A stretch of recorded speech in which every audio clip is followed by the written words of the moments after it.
Welcome to the podcast Talking to Brick Walls, a podcast for parents of teenagers with author and speaker Mike Donahue and co-host Kelly Dempster. Hello, everybody. Welcome to the podcast with my friend, Kelly Dempster. the Dempster. I keep thinking like Dempster fire, like, the dumpster fire. I don't know why that Yeah. keeps coming to my head. Yeah. Ironically, Yeah. that's how my husband says how you spell our name. He says it's like dumpster, but with an E. That's how he says it. So I That's guess, cool. Yeah, that you didn't grow up with that. It's a married name, so you yes, you were, yeah. So my that's main name's a Clausen. So yeah. that's a little bit more normal. Yeah. Yeah. My daughter married a Smith, Oh so yeah. yeah. So I mean, how Very, generic is very that? normal. Yeah. Yeah, but you know what happened the other day? Her and I going to Alaska together. She's going to do some speaking for me with little guys while I'm up there in Alaska. She's really good at that. She's excellent That's at that. cool. Anyways, I'm taking her up with me, but I booked the tickets under Smith, and then she calls me. She goes, "Dad, I'm still a Donahue." I'm like, "What?" So she got married, but because of COVID, and she was overseas, she was over in Turkey. She They didn't change the name legally, like as far as her license and stuff. So her ID, she's a Smith, but she is on her ID is Donahue. And so I go change it. She goes, "It's too hard." I'm like, "Oh my god." So anyways, so I had to go back. I had to call Alaska Airline and Delta and get it all changed. So and put it back to Donahue. So I'm Well, like, "Oh that's well." nice too. It's Yeah. kind of, yeah, it's hard to change names too, I think. That's what she said. She goes, "Ask any woman." She goes, Yeah. "It's really tough." I'm like, so I'll always, like it or not, I am who I am. I'll always be, a Clausen, where I come from. So, yeah. yeah. It's in the blood. All Yeah. right. Well, well, today, I don't know when you're watching this, but we are going to be taking on this subject that I really like a lot. It is basically the idea that there's a difference between value formation, helping your kids see the values that your family has, and behavior management.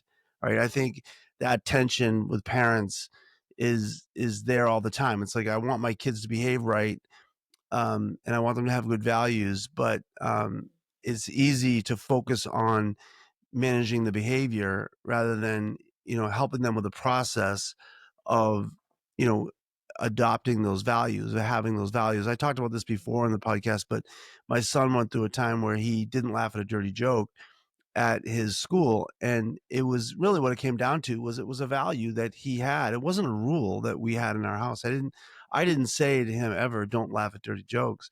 It was just a value that he had, and because of the way we managed our household, and how I talked to him about girls and his sisters and all that.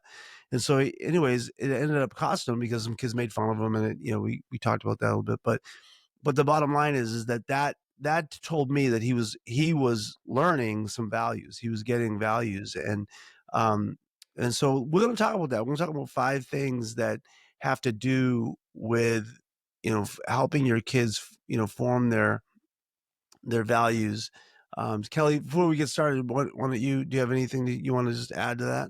Yeah, I think what comes up for me, and maybe it's just the season of parenting that I'm in right now, but like when I think of behavior, the first thing that popped in my head was like a tantrum at the grocery store, like a 4-year-old. And I think people could resonate with, we want to fix that because we don't want people judging us. But I think a lot of moms could resonate to that, like, we are in that with you. Like, because what would we have to do? We would have to give in to that tantrum and give them candy and I don't think that's really instilling that value. So I think the behavior is a painful process, or even like what you said with your son, it's going to make or break some of your social status that you have to keep up with your values. And I think the more parents can be on this journey together, and I love my schools. They are with my children more than I am half the time. So like we're in this journey together because having our kids go through this painful process and parents to like sit back in it with them is hard. And I think if Yeah, we could do it together more, like yeah, we we wouldn't have we to we worry should about do. people judging us.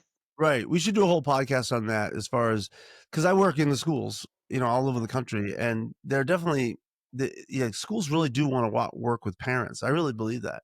But I do think there is a tension there, and I think we should probably talk about that sometime. But let's go through this list of things that that basically the five things that you need to keep in mind when you're trying to instill values instead of just management, behavior. I mean, behavior management.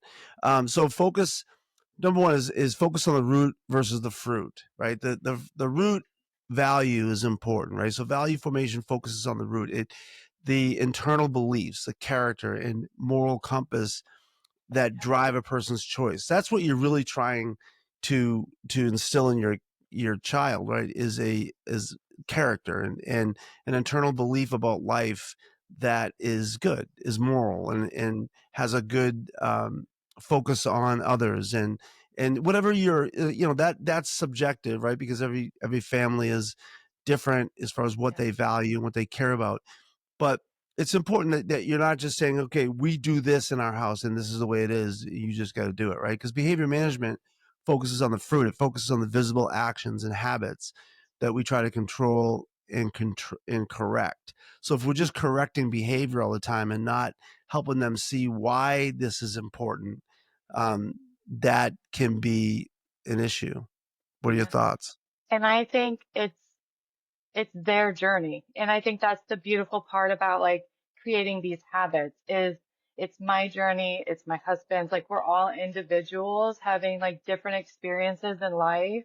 And I think the more that we can say this is our journey and we're just here to help, you always say reach for your top shelf. And I think that's what we always want to do. We always want to create this environment where we all feel safe and heard and loved. And Right. that's kind of how we do it. And we understand that our kids are not the same, so we don't expect the same out of them. It's their journey. So that's kind of how I see it in our family. And I think sometimes when we do focus on the behavior and not the values, that it comes across as it like it's my way or the highway, and then it's easy for kids to rebel. I think it's easier to rebel when it's a hard line than it is when you're really trying to help them understand why this is important. Like take a curfew, for instance, right? Like kids obviously want to stay out as late as they can, and so they'll push that boundary.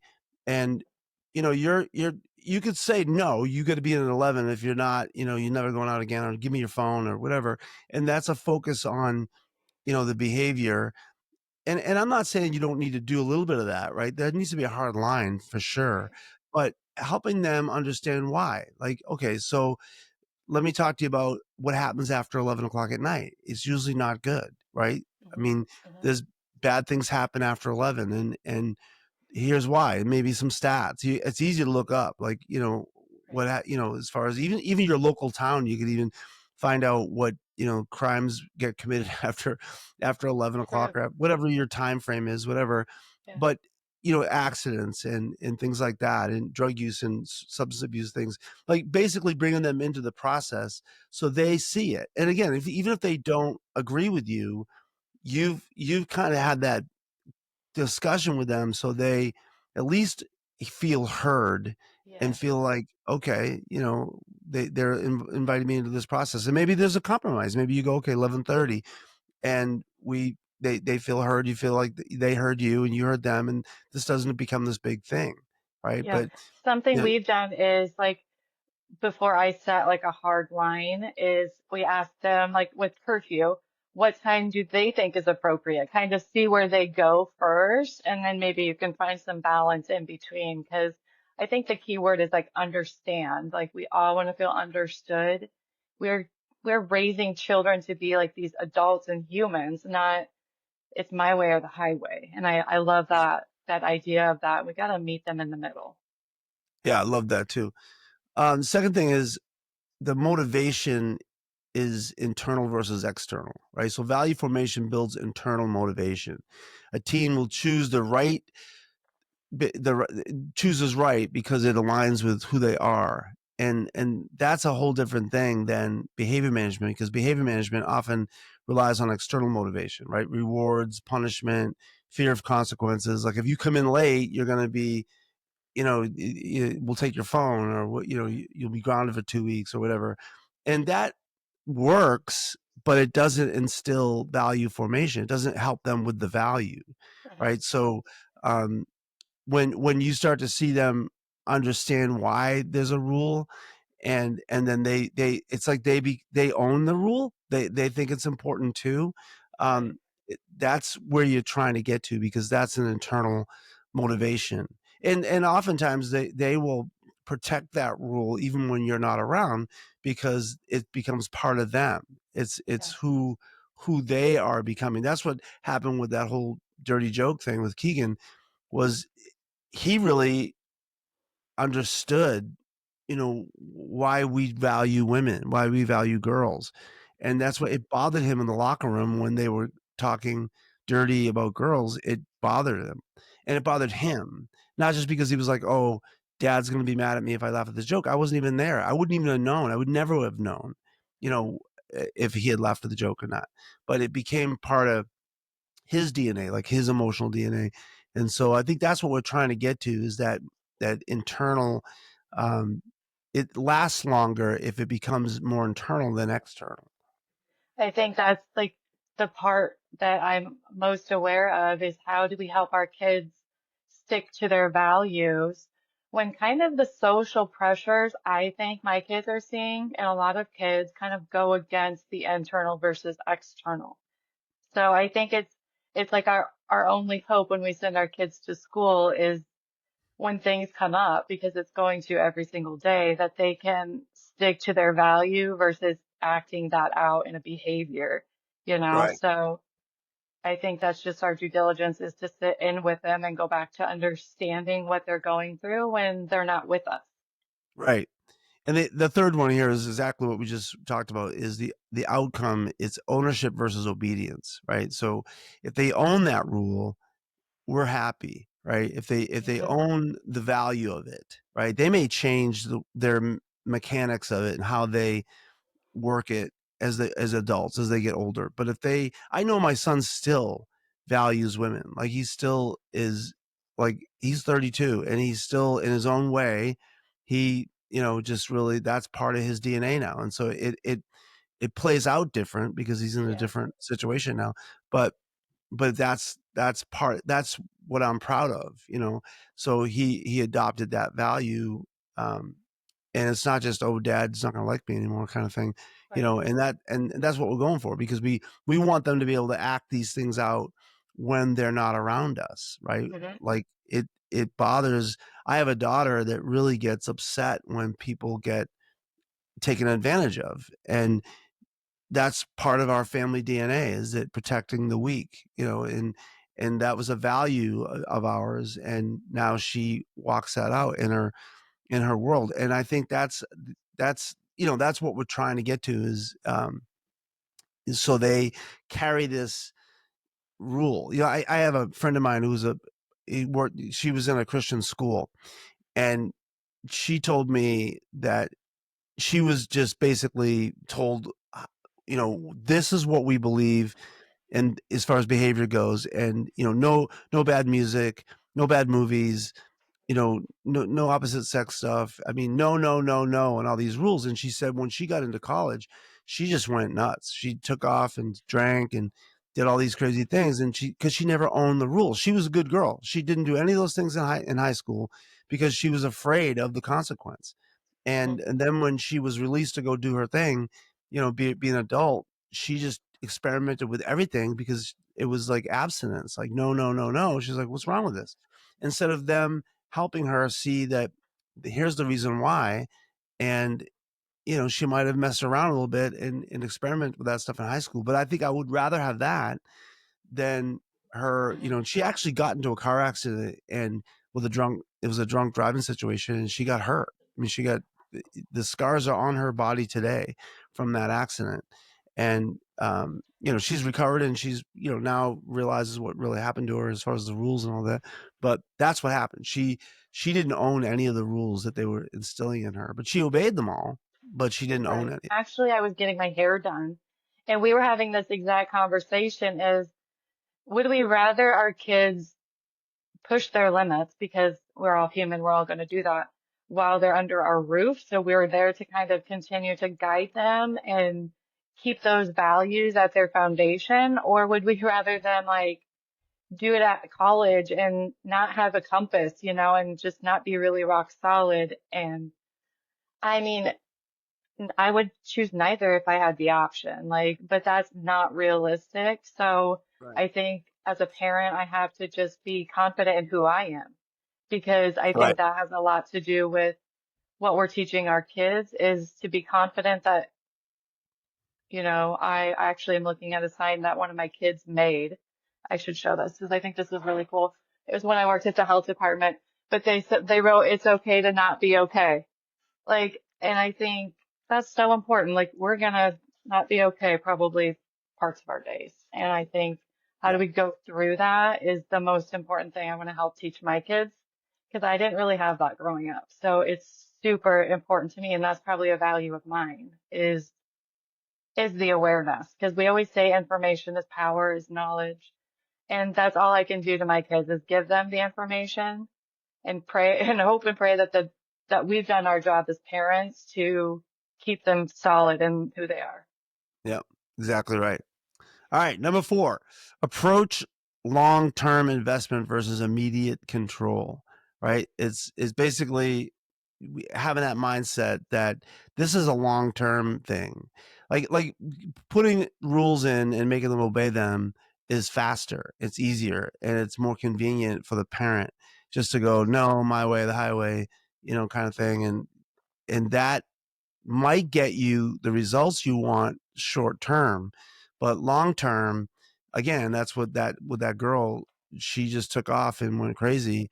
It's kind of what we're talking about, but even more than that, it's like that you've got to be you as a parent, you really have to invest long term in this because there might be a process. It might be a time where you're going to have to be patient and you have to model these values too, and that comes down to you might mess up on that value, right? Maybe you have an issue with this value, right? And they see that, and that gets confusing for a kid, right? So you got to be able to talk that through with them and help them understand that you're not perfect either, and you're in process. You're still trying to figure things out, like kind of like what you just said. It's okay not to be okay. Um, that takes humility and vulnerability from a parent, right? The like when they see an inconsistency, we can cover it up and get defensive, but they're not stupid, so they're going to see that that's what you did, and there's going to be some confusion in that modeling. And so long-term investment into these value formation things, that's a commitment. That's an emotional commitment too, because it takes time, it takes conversation, and you've got to be patient. And again, that modeling is important. And again, behavior management is quick. It's quick fixes. It's avoiding immediate conflict. You can just even let them get away with stuff because you're like, I don't want to deal with this, but then you're not teaching them that value. Yeah. um, And this is for life. Like, we're teaching them to do this outside of our home. And we don't have our kids long. We only have them 18 years of their whole entire life. So I Right. think, like you said about that girl, is she didn't feel it. Like, that was the biggest thing that stuck out to me when you said that is we can have our kids obey us, but if they don't feel understood or have that feeling in their body, then they're going to defy in their own way, but you're not going to be a part of that. They're going to just find other ways to do that, because what I'm learning as a parent, what my daughter's going through, I've also gone through, and probably at the same seventh grade age. Like, it's just kind of crazy to see how we all kind of go through the same stuff in our seasons of life. I think the phones are very much different for a lot of us, but I think that's the tricky part is what becoming aware of. Like, I remember a seventh grade, like, I remember lots of different things starting to happen in seventh grade. I mean, we go to a different school, a different building, and it's like maybe kind of like bringing stuff up for me. And I think we talked about this on the last podcast where we don't even really have to say anything. If we could just sit in it with them and just listen more, you don't have to talk. So just like sit in it with them and just listen. Like you don't even have to say anything half the time. Just sit with them. Right. And if you're looking for immediate control, you won't listen. You'll because you feel like you're betraying your own values, and that's not true. It's that you're going to have a better chance of instilling these values in your kid if you listen to them, even when they're saying things that may not even have to do with the value that you're talking about, or say they messed up, they made a mistake, they didn't turn in their homework or whatever, and but so you're talking about that, and then all of a sudden they begin to unload on you about the pressure they feel, or the hurt that they went through with a friend that betrayed them, or that kind of thing. And just by listening to that and really understanding that, you're making a way for them to hear you when it comes to these values, right? To these Mhm. things that are important, because you're preventing, you know, you're preventing, like you said, long term stuff. Like you're really helping them manage their emotions. Really, that's what it Right. comes down to. Is Yep. when you confront them about something that's a value of your family, it's going to invoke emotions, and emotions are going to come out, and you want Yeah. them to. You do, Yeah. because then I that think way I you're smile at this because like when you're talking about like what our kids are maybe going through, my mama bear's coming out. Like even you telling me like I know what kids are going through in schools. So I think when parents managing their emotions, I think maybe be aware of that. Like I think our natural instinct is mama bear. Like we want to like come fix up it. here, and I don't think that's a bad thing, but I also don't think it's teaching our kids the right way to do it. Like, you know what I'm saying? So I think just Yeah, be aware of I think. naturally we want to fight for our kids, but Yeah. And I think that the balance on that for parents who listen to this, I really do think it's a push pull thing where you're going to have to give them the space to deal with it themselves, but not completely absolve yourself from this situation. That's what, like, when Keegan went through that thing with the it escalated actually after that. So there was some kids that were coming after him physically. They wanted to fight him, mm, and I how I handled it was I said, listen, I'm as long as I feel like you're talking to me about this and you're giving me the details, I'll stay out of it, and I'll coach you from the side. I'll help you deal with it. I think parents tend to want to jump in when they don't know the details, right? right, And they see that their kid is emotionally upset about something, or dealing with something, and they just want to get in and fix it. So they call the parent, or they call the school, they jump in, and sometimes that's worse for your kid because you just basically set them up socially for a mess. So right, I knew that because of what I do for a living. So when my son went through that, I was like, listen, I'm going to be on the sidelines, but if I get the feeling that that you're hiding stuff from me, then I am going to get in it, and I can get right. in it. And, That's but, good. and he was like, okay, dad. And we had this contract, like kind of this deal. And he told me, he was said, okay, this is what's happening. This girl said this guy said this, blah, blah, blah. And so I said, okay, here's what I would say back. Here's how you handle it, diffuse it like this. And I would coach him, and it worked. And, Yep, and I think that's what parents want to feel like they're in control, which I get, right. but you taking total control is actually sabotaging your kid. So don't do That's that. true. I mean, Yeah, get that, but also help them realize that, hey, I need to be in this, but I'll be on the sidelines helping you. Give them, because you're actually, what you're helping them with is agency. You're helping them with resiliency and helping them work it out, which is a great feeling. Because I think Keegan really felt after this whole thing was over, and he got some traction on it, that he did it. You know, yeah, he with my coaching, he handled it well, and it ended up working out for him socially. And he did that. I didn't go up and fix it. I didn't go up and lay down some boundaries with the school and blah blah blah. I now, I'm not saying there isn't a time to do that. I'm just saying that try this first, where I you're understand. helping your kid with self agency. And I think that's also a beautiful feeling for us parents to feel like we're in control, they're in control.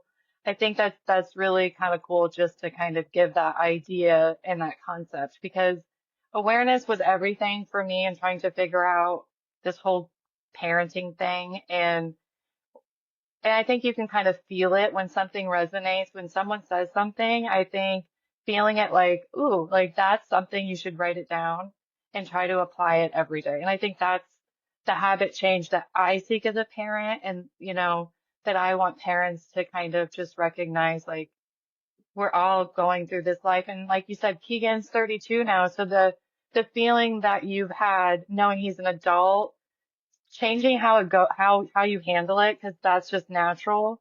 But I think I like the short term part of it because I think when parents want to fix it right away, I like how you said go to the schools right away. Like that's a short term gain for a long term process. Like Right. I don't want to Exactly fix it right. for my kid. I want to coach him from the side.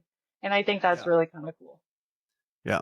And then, obviously there are times when that you might need to get in there, but even in that, I would do it stealth. I would do it backdoor. Like when parents go up and scorch the earth and blow up the school, oh, you got rights, you really are hurting your kid because that's gonna get out socially in their world, and that makes it difficult. So you're trying to help your kid with self agency. So if you do have to get involved with a teacher, whether the more you can do that without, under the radar, the better, because it really doesn't hurt your kid as much socially. And This like brings you us to said, the get last. the details. Get the details. Like the teachers, everyone, we all need just the details so we can learn to navigate these kids down those halls of the school. Yeah, I can't tell you how many parents I've talked to that went up and scorched the earth, and blew up the school, and then realized that their kid was lying to them. And so that's why backdoor helps you too, because you're like, hey, sometimes victim mentality turns, a lot of times kids want to turn their teacher into the villain because they didn't do their homework or they didn't do something, and so they over exaggerate a little bit, on some of those things. Naturally. And it's good for a parent to investigate, and go, wait, let me find out exactly what happened. And you And that may doesn't find make him out a that that bad kid teacher, either. Like I see that. Like it doesn't make him a bad small, kid. right, right. And you may find out that that teacher was unfair, and that's good to figure that out too. So this leads us to the last point, which is it's really comes down to respect versus control. And if you want to control your kid, then yeah, go ahead and get into all the behavior modification and give punishments and make your rules are the rules, and it's your way of the highway, and come down hard line.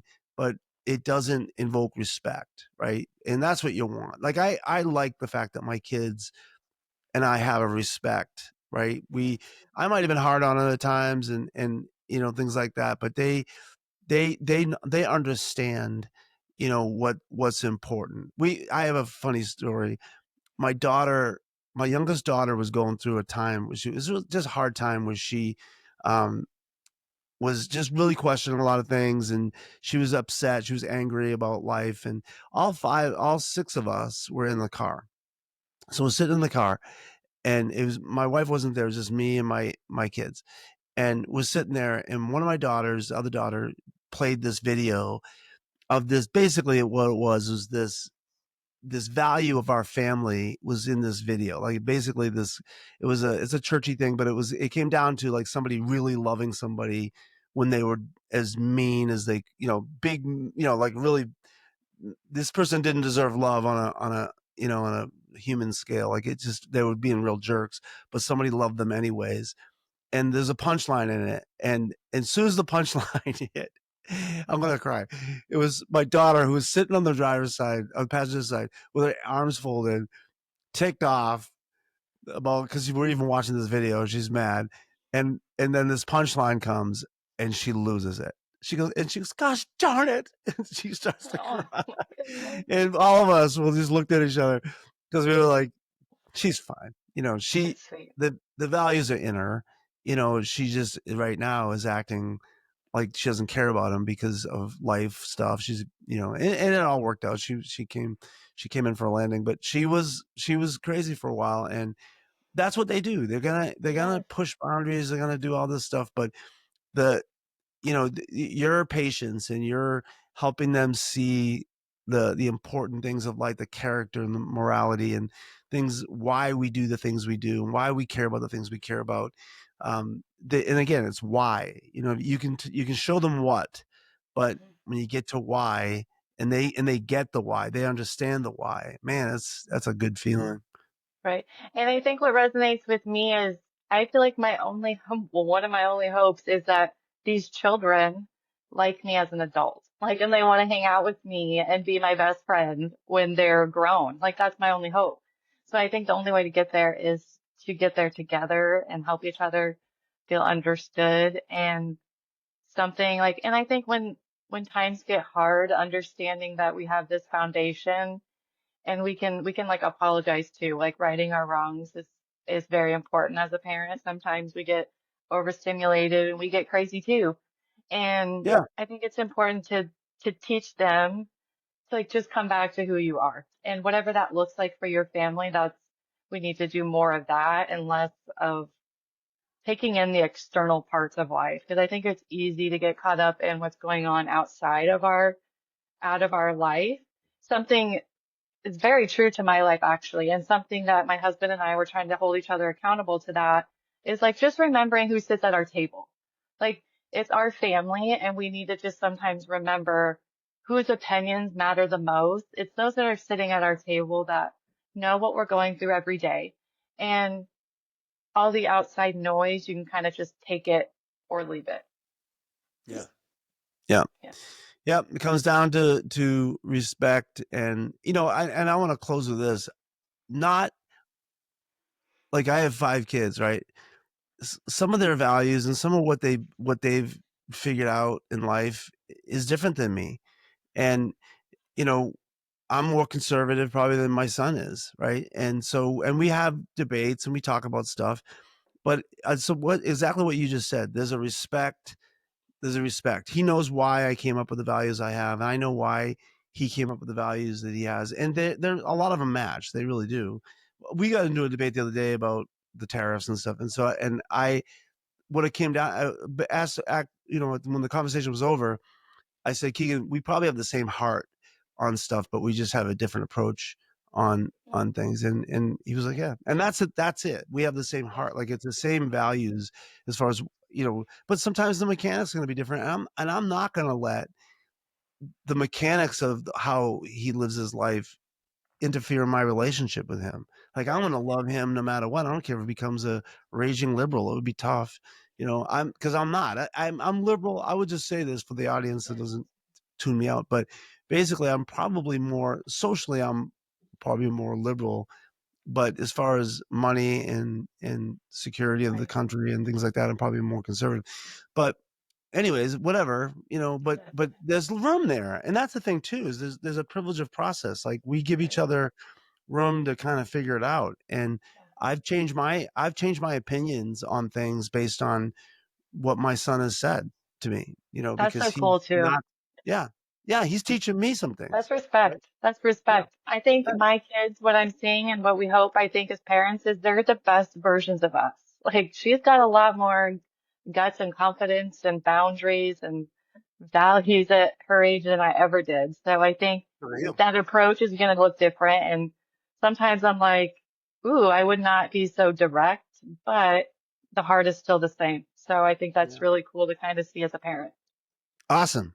All right, don't forget, you guys, to like us and share this and spread the word. We Yeah. are just update on the masterclass and ebook and all the things that are coming out. I'm still working on that stuff and been working. I just moved, so um, that's been taking up a lot of time. But we are pushing along. So go to our website, value-up.org. There's a landing page there.